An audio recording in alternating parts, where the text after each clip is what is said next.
Menufle, en bon breton qui se respecte, était un peu têtu. Notre homme, fier de ses racines, n'en faisait qu'à sa tête, ce qui ne les distingue guère des natifs des autres contrées. Mais ajoutez à ce portrait somme toute assez courant la capacité de semer sur son portage un cortège de miracles. Nous étions alors sous le règne de Childebert, 511-558. Notre bienheureux breton s'établit à Quimper, précédé d'une fameuse réputation d'homme médecine. On ne prête qu'aux riches et aux mauvaises têtes. Menufle étant de cette dernière catégorie, refusa tout net la charge d'évêque de la paroisse.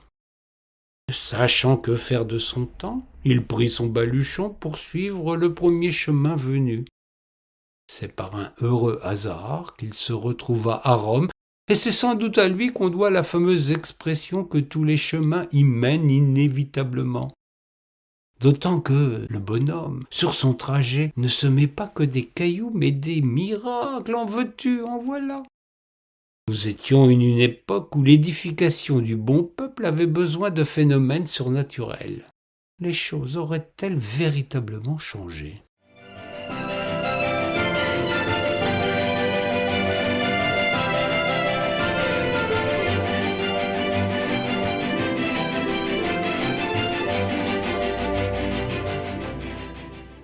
Vivant en Anachorète, celui qui était déjà en odeur de sainteté décida de s'installer à Mailly-sur-Rose, un village de l'Allier en bord de l'Ourcq.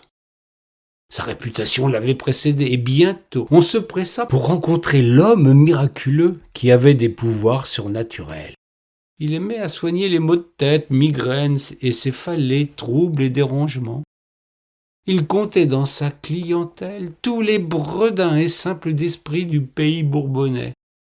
Il n'en manquait certes pas. Ce qui n'a guère changé de nos jours dans cette région comme dans toutes les autres. Il sortait de son sac à malice bien des stratagèmes pour accréditer l'hypothèse d'un pouvoir divin. C'est ainsi qu'un beau jour, un serpent, innocente bête, vint se réfugier dans la fontaine du village. Les femmes du pays chargées de la corvée d'eau, car les hommes, comme il se doit, refusaient d'accomplir une tâche aussi pénible, se trouvèrent effrayées à la vue du brave reptile. C'est naturellement vers Menufle qu'elles se tournèrent pour débarrasser la source de cet envoyé du diable. L'ascète, jamais à court de réaction, trempa dans la fontaine son bâton de marche. Il était bien noueux, assez pour tromper le reptile qui s'y enroula complaisamment. Notre bonhomme tira ce diable par la queue et le lança bien loin de là. La légende prétend que la couleuvre, qui se secoua, ne fut pas feignante, alla à plus de 10 lieues de l'endroit.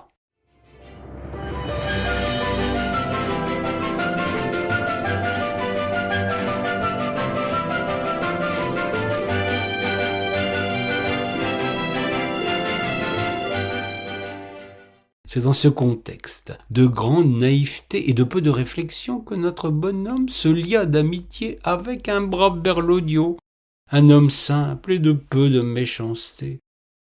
Blaise lui avait accordé son amitié sans réserve, d'autant plus que l'Anachorète l'avait pris sous sa protection, afin qu'il ne fût plus le souffre-douleur du village.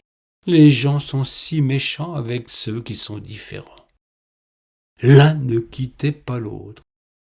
Ils étaient inséparables et il se trouvait forcément des médisants pour rapporter à ce sujet des propos qui ne sont pas dignes d'être narrés.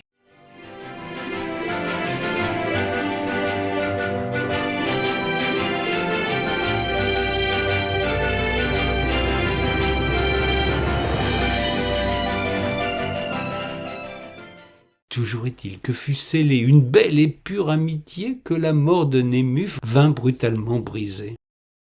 Blaise, ce pauvre pauvré, en perdit le peu de raison qui lui restait.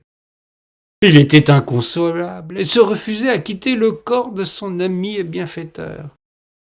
Le village, reconnaissant des miracles dont Ménufle avait gratifié la communauté, lui fit une sépulture en son église. Blaise, pour ne pas quitter son ami, perça le cercueil, un beau sarcophage, et y glissa sa tête.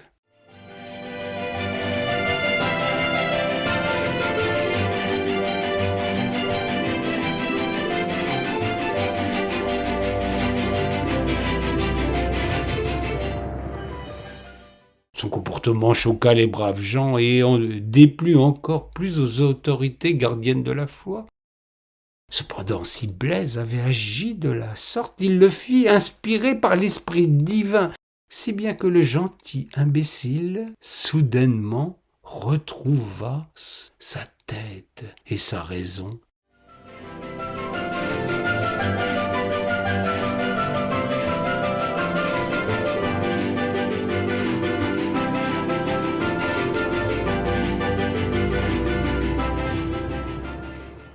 Le miracle fit le tour de tout le pays, et on s'empressa d'installer un dispositif pour tenter de renouveler le prodige. Le sarcophage en grès qui contenait le vénérable, devenu alors saint Menou, fut surélevé et percé de quelques orifices assez grands pour qu'un illuminé ou un gentil dérangé y glisse sa tête. Le débardinoir de saint Menou était né. Il n'allait pas manquer d'ouvrage au fil des siècles, tant les candidats au miracle étaient nombreux.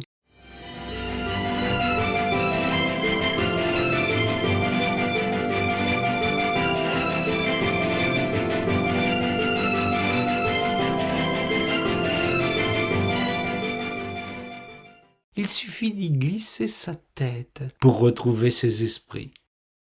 Hélas, il y a bien plus d'appelés que d'élus dans une région où les bredins, les basins, les berlots et où les simplets courent aussi bien les rues que la toile.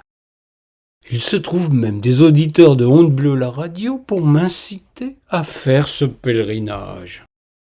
Je m'en garderai bien, ne voulant pas perdre ce petit grain de folie qui me sied à merveille.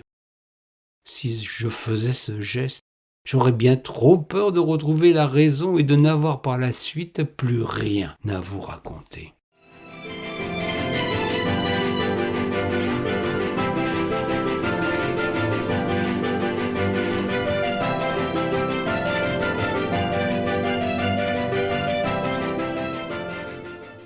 Mais je sais grand nombre de personnages illustres et qui se jugent importants et savants, qui auraient bel usage à faire ce pèlerinage.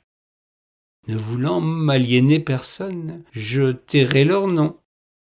Ils sauront bien se reconnaître, je l'espère, et ils iront discrètement, à n'en point douter, glisser leur tête dans l'orifice. Il se peut que le pays en soit finalement mieux gouverné.